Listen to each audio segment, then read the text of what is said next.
पहाड़ी के साथ ही थोड़ा सा रास्ता है पथरीला, जिसमें हम मोटरसाइकिल से जा रहे हैं। मैं तो यही सोच रहा हूँ बार बार कि आज एक दिन हम यहाँ आए हैं और रास्ते की चुनौतियाँ और चैलेंज आपको दिखा रहे हैं। बैलाडीला की खदानें हैं, उसके आसपास का गांव है और उसका भी दंश भोग रहे हैं वहाँ के गांव वाले।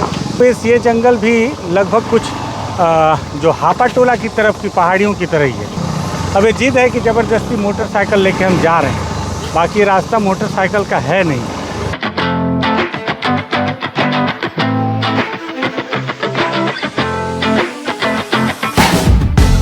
तो पीड़िया गांव की तरफ निकले हैं और चलते चलते चलते दोपहरी से निकले हुए थे धूप में, लगभग 3-4 बजे, और शाम का 6 बज गया। चले जा रहे हैं जंगल जंगल। रास्ते में हमारे 2 साथी मोटरसाइकिल से गिर भी चुके हैं और उससे हर कोई और ज़्यादा सावधान होकर चला रहा है कि इन पहाड़ी रास्तों पे कोई अगर आप गिर जाएंगे तो आपके लिए बड़ी मुसीबत हो सकती है। वो लाल तार आ तो नहीं रहा है कैमरे के सामने राजा? नहीं आ रहा है ना? ठीक है। ऐसे जंगलों में आपको मोटरसाइकिल चलाना ये भी एक बड़ा टास्क होता है, क्योंकि कहीं अगर आप गिर गए तो यहाँ पत्थर हैं, पत्थर से आपके हड्डियों पे चोट आ सकती है। और आप इतने अंदरूनी इलाके में हैं कि ना यहाँ तो मोबाइल का टावर है, और टावर होगा भी तो मदद आना बहुत मुश्किल। और ये अभी भी माओवादियों के बहुत कोर इलाकों में से एक है, जहाँ सरकार नहीं केवल जनताना सरकार का राज। अब धीरे धीरे अंधेरा घिरता आ रहा है और आज की रात हमें जो एक बार फिर से पीड़िया में ही बितानी होगी, उसी गांव में। हालांकि उस गांव के अधिकतर ग्रामीण जो है वो हमें बीजापुर में ही मिले थे। मैं तो यही सोच रहा हूँ बार बार कि आज एक दिन हम यहाँ आए हैं और रास्ते की चुनौतियाँ और चैलेंज आपको दिखा रहे हैं। लेकिन आप सोचो कि जो लोग वहाँ रहते होंगे पीड़िया में, वो लोग के लिए ये रोज़मर्रा का जीवन है, इस इलाके से पैदल चलना। और इसी इलाके से पता नहीं वो लोग चावल लेने कहाँ जाते होंगे, पता नहीं वो लोग बीमार हो जाते होंगे तो कहाँ जाते होंगे, कैसे वो लोग अपना जीवन यापन करते होंगे। और एक डर अलग से कि कहीं फोर्स ना आ जाए माओवादियों को ढूंढते हुए और गोलियों के निशाने पे वो ना आ जाए। और एक डर ये भी कि कहीं फोर्स आ जाए और उनके जाने के बाद माओवादी ना आ जाएं और किसी पे मुखबिरी का आरोप लगाकर उसे मौत के घाट न उतार दें। इस तरह से मौत के डर के बीच यहाँ के ग्रामीण रहते हैं। अच्छा रौनक, आप बता रहे थे कि पीड़िया का जो गांव है, जिस गांव में हम जा रहे हैं, वो ये जो बैलाडीला की खदानें हैं उसके आसपास का गांव है और उसका भी दंश भोग रहे हैं वहाँ के गांव वाले। हाँ, थोड़ा जोर से बोलेंगे तो माइक दूर है। हाँ हाँ हाँ, एक सेकेंड।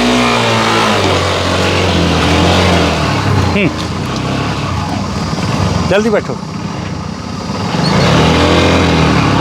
एक मिनट, थोड़ा पास हो जाते हैं नहीं तो साउंड।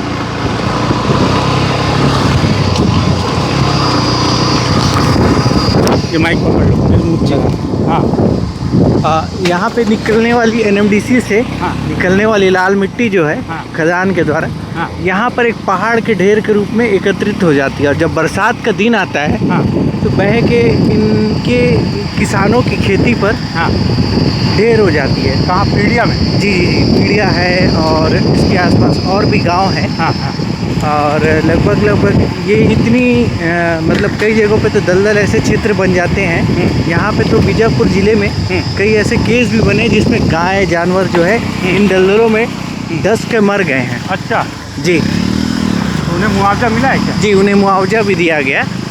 और लेकिन इस गाद को कैसे हटाएं, इस पे अभी तक के सोचा नहीं गया। ये गाद आता कहाँ से है, कैसे आता ये है? एनएमडीसी में जब खदान होती है, होता जैसे ऊपर ढेर होते जाता है, लेकिन जैसे ही बरसात का दिन आता है पानी के साथ ये बह के ये पहाड़ के नीचे का गांव है। अच्छा, जी जी जी, तो वो बह कर इधर आ जाता है। जी जी जी। और इसकी एक खबर आप 2015 में आप एक मैगजीन है उस पे लगी भी है। कौन सी मैगजीन? एक DW में भी लगी हुई थी और एक मैगजीन थी, उसका नाम मैं भूल रहा हूँ। उस पर बाकायदा लाल मिट्टी को लेकर जो है मतलब डीपली खबर जो है लगी हुई है। अच्छा जी, और इसी लाल मिट्टी की वजह से यहाँ का पानी भी जो है काफ़ी प्रदूषित है। आप यहाँ पे देखेंगे अधिकतर चर्म रोग जो पेशेंट है, खुजली, इन्फेक्शन, यहाँ पे बहुत से ऐसे पेशेंट अभी एक छोटा सा बच्चा भी जी दिखा था। तो ये इस तरह के नुकसान और पर्यावरण का जो दंश है, एनएमडीसी से निकलने वाला फ़ायदा तो आप देख ही रहे हैं, देश के पहुँच ही रहा है ना। लेकिन है ना, नुकसान किस तरीके से होता है, आप इस गाँव में जाएंगे और रहेंगे, और ख़ासकर जब बरसात के टाइम पे आप यहाँ पे आएंगे तो आप इसको मतलब देख सकते हैं कि किस तरीके से यहाँ के लोग परेशान हैं इस पर्यावरण के जहर से। तो ऐसा लगता है कि बारिश के समय, ये तो अभी गर्मी का समय है जी, तब आने में इतनी तकलीफ़ हो रही है जी। बारिश में कैसे आ पाएंगे हम लोग? जी, अब बारिश में अगर हमको कुछ करना है तो लेकिन हमको आना पड़ेगा, क्योंकि नहीं उस समय क्या, उस समय की स्थिति कैसी होती? उस समय की स्थिति भी मतलब ऐसी बहुत कठिन परिस्थितियाँ हैं, लेकिन आना चाहिए। जैसे कि मैं 2018 में बरसात के समय में इस पे रिपोर्टिंग करने की कोशिश किया था कि मैं इसको, लेकिन अब कैसे करूं, क्या करूं। उस समय थोड़ा सा मैं जर्नलिस्ट का स्टूडेंट था, PJMC कर रहा था, तो मुझे उस विषय पे थोड़ा सा नॉलेज कम था। और फिर इसके बाद मैंने इस पे काफ़ी सोचा, और इस पे जो है काफ़ी काम करना चाहा, लेकिन मैं बरसात में ऐसी जगह पे फंस गया था कि मतलब दोबारा आने का मेरी हिम्मत नहीं हुई थी। और आज गर्मी में आ रहे हैं? आज गर्मी में आ रहे हैं। मेरे दिमाग में बहुत दिन से था कि इस पे जो है बड़ी स्टोरी करनी चाहिए। कितने किसानों के खेत में लाल मिट्टी आने से फसलें नष्ट हो जाती है, उनके जीवन पे क्या असर पड़ता है। अब से वो लाल मिट्टी दलदल का रूप ले लेती है तो कितने जानवर मर जाते हैं, तो उसमें कई इंसान भी मर जाते हैं। हाँ, वही मैं पूछ रहा था, कोई इंसान भी मरते हैं? लोहा गांव में पिछले वर्ष की घटना में तो इंसान जो है उसी नाले में बह गए थे, जिसकी डेड बॉडी नहीं मिली। एक की डेड बॉडी मिली, दूसरी की नहीं मिल पाई थी। अच्छा, डेड बॉडी ही नहीं मिली? जी, सरकार ने, जिला प्रशासन ने उनको मुआवजे के लिए कह तो दिया, लेकिन उन परिवारों को आज तक इसका मुआवजा भी नहीं मिला। अरे कहाँ, लोहा गांव के? जी जी, लोहा गांव। बताओ, ये भी स्थिति। ठीक है, वहाँ चलते हैं तो देखते हैं क्या स्थिति है गांव। जी जी। अब जैसे एनएमडीसी अपने ऊपर में खदान अगर है तो वहाँ पे गाड़ी पहुँचाने के लिए रास्ता बना देती है। वहाँ तक तो बड़े बड़े ट्रक जाते हैं। लेकिन जब भी आप अधिकारियों से बात करेंगे तो यार ये तो बहुत नीचे गांव है, पहाड़ के नीचे गाँव। जब आप ऊपर में खदान ले जाने के लिए रास्ता बना पाते हैं तब आप इनके लिए क्यों नहीं सोच पा रहे? अरे अब आप इसी से समझो ना जी कि आज तक जगदलपुर से रायपुर की रेल लाइन नहीं बन पाई है जी, घाट सेक्शन की वजह से। जी। और विशाखापट्टनम से किरंदुल तक के लिए रेल लाइन है, क्योंकि लोहे का अयस्क ले जाना होता है। जी, जापानियों ने बनाया था, बताते हैं, है ना जी। अब आप सोचिए कि जब सरकार को ज़रूरत है तो चांद तक चंद्रयान भी पहुंचा दे रही है जी, और सरकार को ज़रूरत नहीं है तो लोहा गाँव तक सड़क नहीं बना रही जी। और फिर लोग ये भी बोले, ये मुझे भी याद है कि माओवादियों का विरोध होता होगा जी, लेकिन मैं सोचता हूँ कि कच्ची सड़क तो बनाई जा सकती है जी। डाउन टू अर्थ मैगजीन का नाम था। अच्छा, डाउन टू अर्थ। जी जी जी जी। मैं अपने दर्शकों से निवेदन करूँगा, डाउन टू अर्थ 2015 की मैगजीन में पीडिया गांव की आप रिपोर्ट ज़रूर देखिएगा, और हम भी कोशिश करेंगे वहां जाकर क्या मिलता है लेकर आते हैं, और साथ ही साथ वो मुठभेड़ की कहानी तो करेंगे। बीजापुर, सुकमा और दंतेवाड़ा की पुलिस ने कल एक बड़ी मुठभेड़ का दावा किया जिसमें उन्होंने 12 माओवादियों को मार गिराने का दावा किया है और उसमें 2 महिला माओवादी भी हैं। और इस महिला माओवादियों और पुरुष माओवादियों के मारे जाने के बाद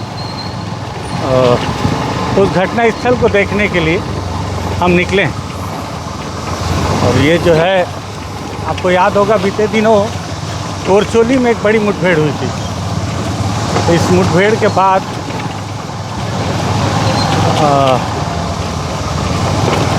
हम लोग जो है जहाँ पे आए थे उस घटना स्थल को पार करके भी आगे बढ़ रहे हैं। ये चारों तरफ पहाड़ी है और पहाड़ी के साथ ही थोड़ा सा रास्ता है पथरीला, जिसमें हम मोटरसाइकिल से जा रहे हैं। और ख़ास बात यह है कि गांव वाले बहुत सारे आए हुए थे और गांव वालों ने इस मुठभेड़ को लेकर अपनी बात रखी। उन्होंने बताया कि पुलिस ने जो दावा किया है कि 12 माओवादी मारे गए हैं, दरअसल उसमें कुछ ग्रामीण भी हैं। अब आप बोलेंगे कि जब भी मुठभेड़ होती है तब विकास तिवारी उस मुठभेड़ को लेकर आरोप लगाने लगता है। तो आपको बताऊं कि मैं आरोप नहीं लगाता। जब हम पुलिस की बात को रखते हैं कि पुलिस ने ये बात कहा है, कि पुलिस ने दावा किया है, तो सलीम भैया इधर, तो मैं क्या बोल भी रहा हूँ ना, जब पुलिस के दावे को हम दिखाते हैं तो ग्रामीणों के आरोप को भी हमको दिखाना पड़ेगा। यह मेरा पक्ष नहीं, जांच तो न्यायालय करेगी, लेकिन सबकी बात रखना हमारा काम है। और अब आप सोचिए कि आप देख रहे हैं कि गाड़ी चल नहीं रही और ऐसे जगह में भी गाड़ी लेकर अगर मोटरसाइकिल से जा रहे हैं, सिर्फ इसीलिए कि उस इलाके की आवाज़